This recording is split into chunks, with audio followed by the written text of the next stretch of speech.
Okay, welcome back everyone. This week we're really excited to have Anastasia Istratuca from Edinburgh, who's doing a PhD in PDEs with random coefficients, and you're going to tell us about the particular Monte Carlo method that helps you today. So thank you very much. Yep. So first of all, thank you for the invitation. It's actually quite a lovely campus. I've never been to Warwick before, but so far it looks very nice. So I'm Anastasia. I'm from the MAC-MIG CDT up in Edinburgh. It's a joint CDT with between the University of Edinburgh and Heriot-Watt University. And I work with Aretha Tekentrop on multi-level Monte Carlo methods with smoothing. So for this talk, I will try and kind of introduce an application that motivates the work that I'll forget about halfway through.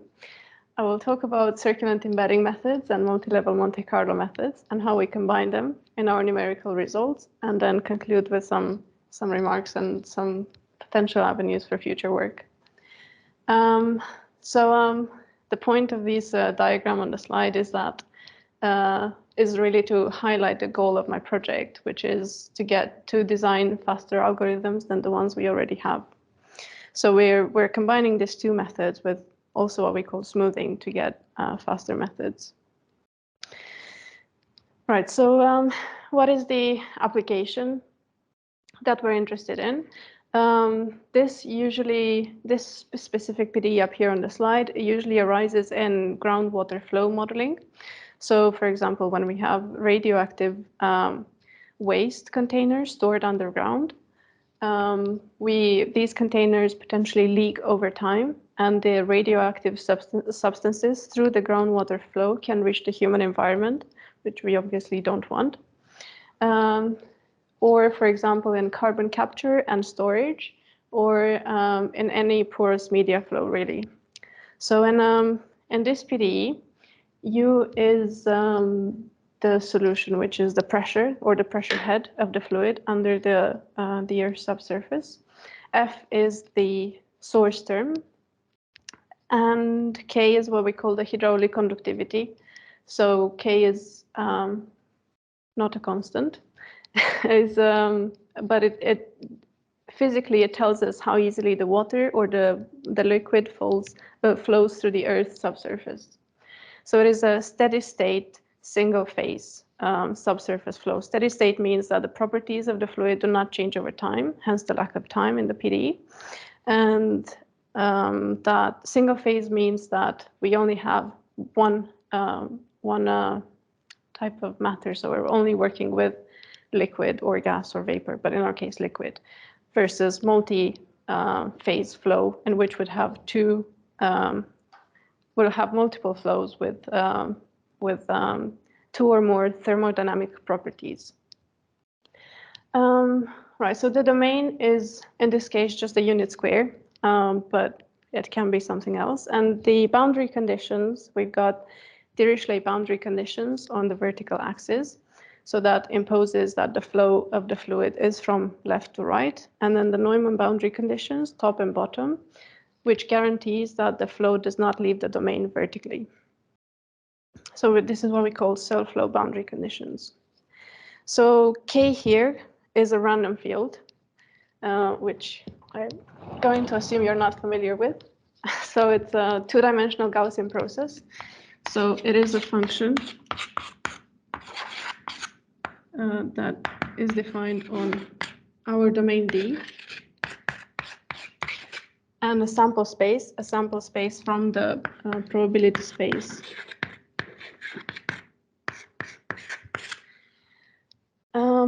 So that means that if we fix a point X in the domain for any omega, this is now a random variable, whereas for any X and a fixed sample, this is just a deterministic function. So what that means is that in every point in our domain, this function takes a random value. Also, I didn't say, but do feel free to interrupt me at any point. I'm happy to take any questions. Okay. So in this specific problem, we're interested in what we call uncertainty quantification, specifically the forward problem, as opposed to the inverse problem. So in the forward problem, we're given some probability log k on the random coefficient, and we want to infer something about the output, the PDE solution. In an inverse problem, obviously the other way around, we're given some information about the output. So for example, measurements of the pressure, we have to drill a hole underground and measure the pressure of the fluid. And we try and infer something about K. But actually when we solve the inverse problem, the first thing we do is solve the forward problem. So we usually want to make this faster. And even after you solve your inverse problem, if you want to evaluate the model, you're still solving the forward problem.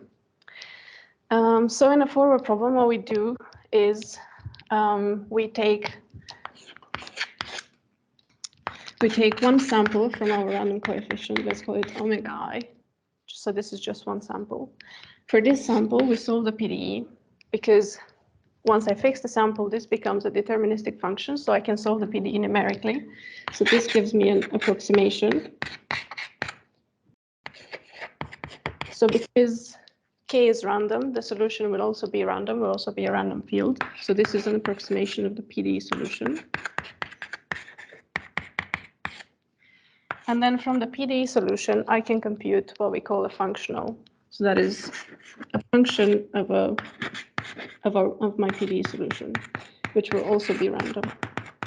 And this is usually what we're interested in. We want to compute, for example, the value of the pressure at a given point, or we want to compute the norm of the solution, or whatever you're interested in. And just for, if anyone's interested, this is if I'm on the Sobolev space. So all we need for this functional is that it's bounded. It doesn't have to be linear. Okay, so we do this just for one sample. Is there a question? Oh, okay. And then we take what we do in this sampling-based methods. We take lots and lots of samples, and then we have to find a way to post-process them. But first, we should talk about how we actually sample from K, because as I said, K is a two-dimensional Gaussian field. It doesn't really have a PDF that we can just evaluate, and that gives us, the value of the random variable. And to do so, we impose some assumptions.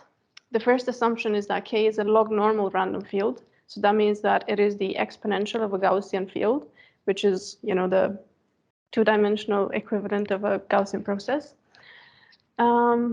So that gives us two things. One of them is well-posedness, and the other one is just a physical interpretation, because this models, as I said, the hydraulic conductivity, it is a physical quantity, it has to be positive. And on this Gaussian field, we impose a zero mean, although we don't have to. We can choose any constant mean we want. But the important assumption is that the covariance function is stationary. What does that mean?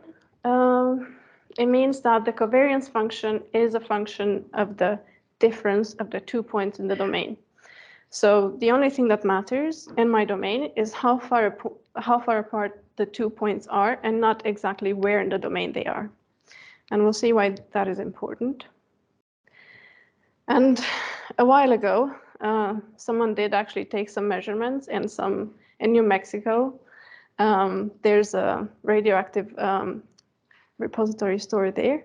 And they drilled some holes and then took some measurements of the water, and they did some parameter inference in a way, and came up with this covariance function, which we call the separable exponential covariance. Separable because we're using the one norm. So then when we're in multiple dimensions, this is just a product of exponentials. And exponential because it has the exponential function. But the two important parameters in this covariance function are the sigma squared, which we call the variance, and rho, which we call the correlation length. Well, it's actually just one, but because, so this is two samples from a random field with zero mean and different variance. So the plot on the left has a variance of 1, and the plot on the right has a variance of 10. And we can see that they essentially look the same. But the only thing that changes is the Z scale. right? So the one on the right reaches, larger values than the one on the left, but the shape of the sample doesn't change. Whereas for the correlation length, this really does matter because, as the name suggests, the correlation length controls the distance at which 2 points tend to become uncorrelated. So the further apart in my domain the 2 points are, the more uncorrelated they are. So that means that the samples from the random field look more and more oscillatory. And this is usually what happens in practice, because in practice we work with domains that are hundreds of kilometers long. So even if your correlation length is large compared to the size of the domain, that is still small. So we tend to have this extremely highly oscillatory random fields. Okay, any questions so far? Okay.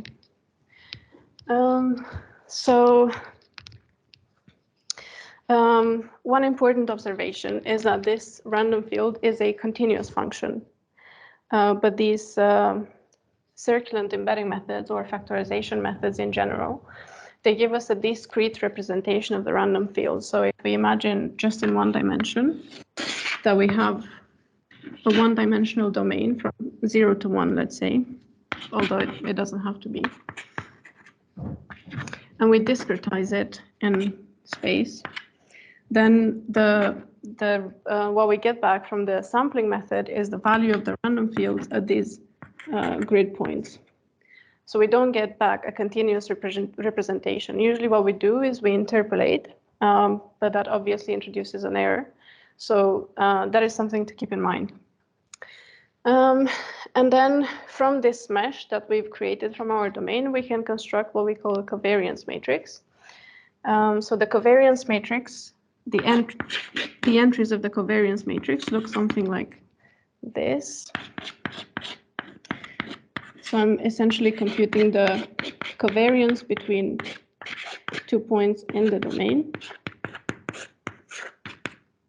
So this, because of the way I've defined the covariance function, which was like this. So this will be R of xi and xj, but it's stationary, so it's just the difference between, xi and xj. And if we're working in the interval 0, 1, these will just, and the mesh is equidistant. These are just points of the form 1 I over m and j over m. So we get I minus j over m. So these are the entries in the covariance matrix. What else did I want to say? Okay, yeah. So once we've constructed the covariance matrix from a discrete mesh, if we assume that we can compute a factorization of the form theta theta transpose, so you can think of Cholesky factorization of your favorite factorization method, then all we need is, is a sample from the standard normal distribution. And this gives us a sample from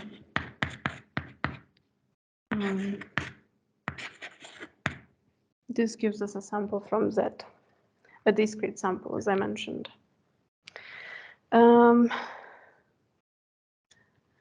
And we can generally do this. So at this point, we wouldn't really need anything else, but this to get this factorization, if we were to just apply, for example, Cholesky, this would have complexity of order n cubed, so it would be super expensive. So in practice, what we do, what the circulant embedding is for, is to give us a faster factorization of the covariance matrix. So as I said, we start with a discretization mesh. We construct the covariance function, R. We embed the covariance function R into a circulant matrix, and I'll explain what that is in a minute. And then we use the Fourier transform, or the fast Fourier transform, to get the good complexity to diagonalize this matrix. So we can show that the eigenvalues and eigenfunctions, eigenvectors of this matrix are given by roots of unity, by Fourier modes. And then we're in the setting that we had before, so we can take a sample from the standard normal distribution to get a sample from Z. Okay, so how do we actually do the embedding? Well, we start with our covariance matrix. And as I said, in order for this to work, we need stationarity to get these sort of entries. And we also need uniform meshes. So what that means in terms of the structure of the covariance matrix is that if you look at upper diagonals from the main diagonal, these will all be constant. So we get a Toeplitz matrix. And that helps us because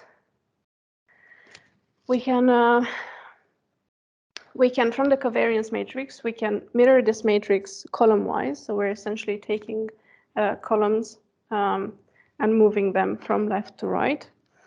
We can then mirror it row-wise. So we do the same process, but for the rows. And then we mirror it column-wise and row-wise.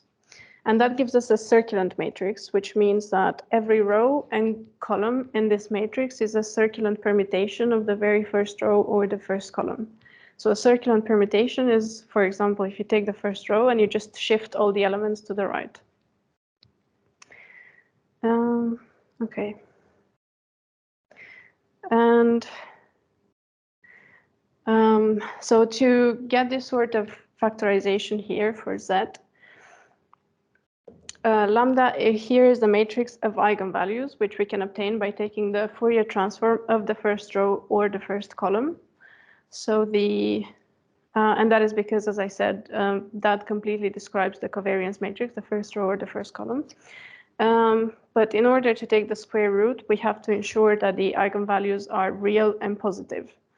We know they're real because the embedding matrix is symmetric. But how do we ensure that they're positive?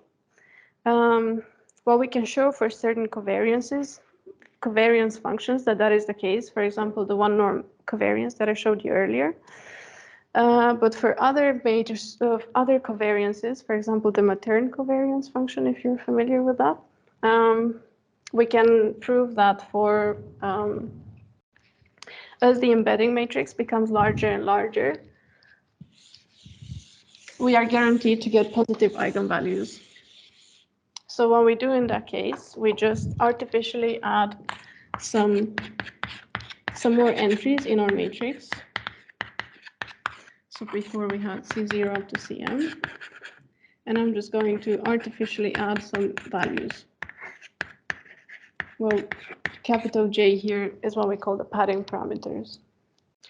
And then these values we obtain by periodically extending our covariance function. So if this is what the covariance function looks like on an interval, say minus L, L, then I can simply just repeat this function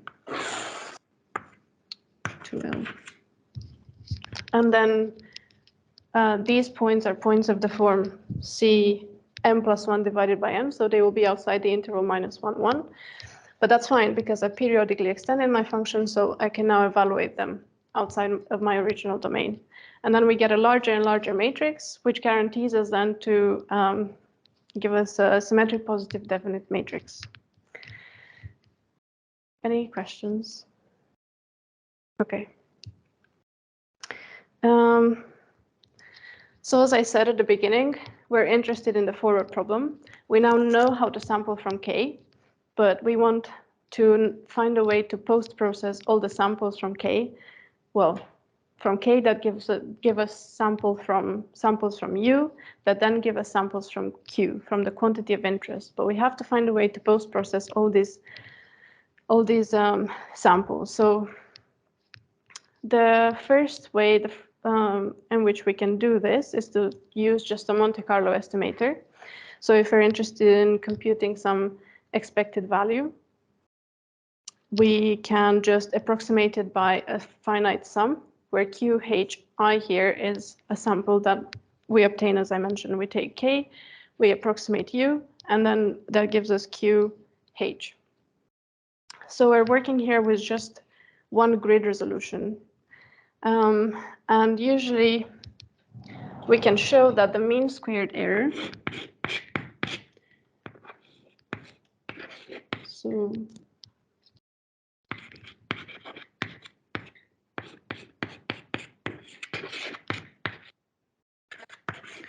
this is the mean squared error between my Monte Carlo estimator and the true quantity of interest, the true expectation.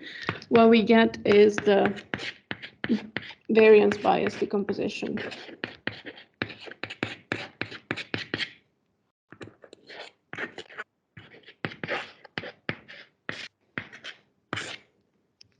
So this is the variance of the estimator, and this is the bias, the discretization error.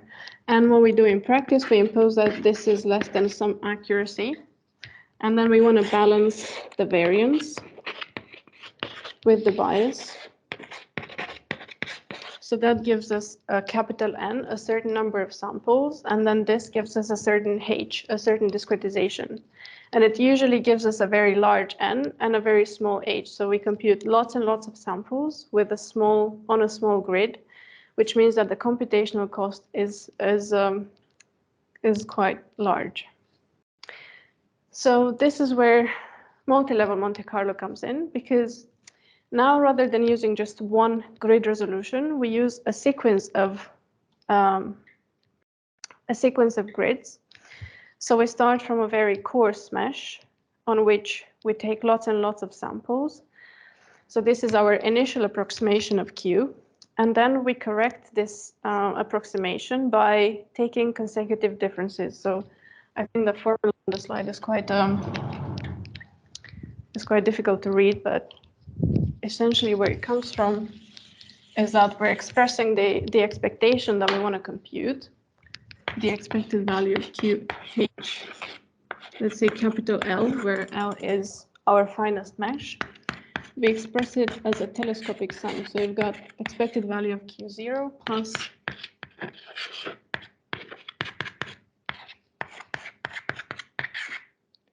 this is Q times Q. So we've got consecutive differences. And as you can see, because the expectation is linear, most of these terms will cancel, and what we'll be left with in the end is Q capital L, our finest approximation. So you can basically do whatever you want on these coarse meshes, because what you're left with in the end is the finest mesh. And you can see this by essentially looking again at the mean squared error. So this is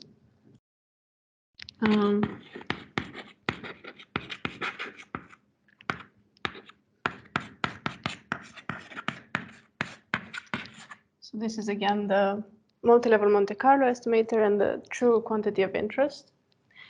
And because what we're left with here is the finest mesh, the bias term will be the same, because that is our approximation. Squared. But what changes now is the variance. So the variance will be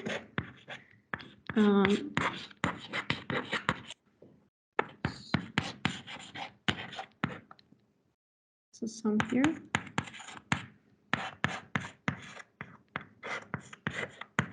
So while here is the difference QL minus QL minus 1. And we're summing from L1 to capital L.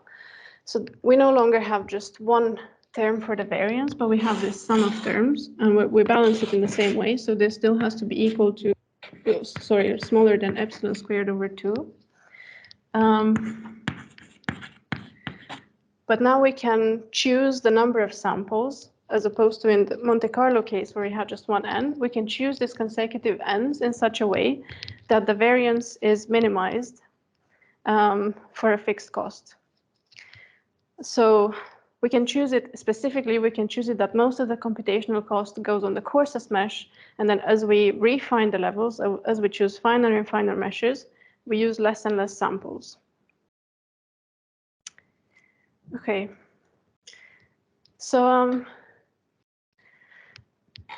this usually works in most of the cases, but there are some cases in which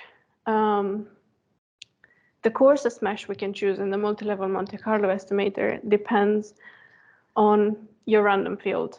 Because if you have an extremely oscillatory random field, as we have on the right, you still need quite a fine mesh to capture all these oscillations correctly. So that means the number, if your coarsest mesh is still quite fine, that means that the number of levels you can include in the multi-level Monte Carlo estimator is limited. So therefore, you won't get the same computational gains that you would in practice, that you would normally. And then what we can do is we can smooth these random field samples on coarser meshes. So that means that we're just dropping eigenvalues in our diagonalization. So we can think of it as a reduced order model. And this gives us an approximation of the sample on these coarse meshes. And the number of eigenvalues we drop depends on the error that you want to introduce. So again, you still want to somehow balance the approximation error with the number of samples, with the variance, but I won't go into those details. So the question now is, does it work? And the answer is yes, when it has to. So for large correlation lengths, we don't really need the smoothing because there's no limitation for the coarsest mesh. So it's just like using multi-level Monte Carlo. So there's no reason for it to work better. But when you use coarser meshes, we start seeing some difference. When you use smaller correlation lengths. And honestly, because I'm lazy and I don't want to do too much work, this is where I stop, but you could look at smaller and smaller correlation lengths. And if you did, then the point at which these two lines cross, the blue line with the red line, would move further to the left. Right, in that case, to the right. So that means that the computational gains you can get are more significant. So here, the blue line is the computational complexity of the Monte Carlo algorithm. So you can see it just shoots up at some point, is approximately epsilon to the -4. And the red line is with triangles is the multi-level Monte Carlo complexity without smoothing. And we can see that for large accuracies, the Monte Carlo estimator actually performs better than multi-level Monte Carlo, which is obviously not what we want. But then when we introduce the smoothing, so that's the black line with circles, we're back in the original setting. So we get the computational gain. So this is approximately 1 order of magnitude difference. Okay, so to conclude, in this specific work, we looked at using circulant embedding methods because they're efficient methods for sampling from random fields. But we could equally look at other sampling methods, for example, the KL expansion or the SPD-based approach or the wavelet representation approach. And the other thing is that this PD that I worked with is actually quite a nice PD. There's a lot of theory for it. So we would like to look at different types of PDEs where correlation between the levels in the multi-level Monte Carlo method is more difficult to establish. So that would be something like chaotic dynamical systems, where if you have initial random conditions, you get chaotic behavior, and then you can't really tell what's going to happen between the levels. That's it. Thank you.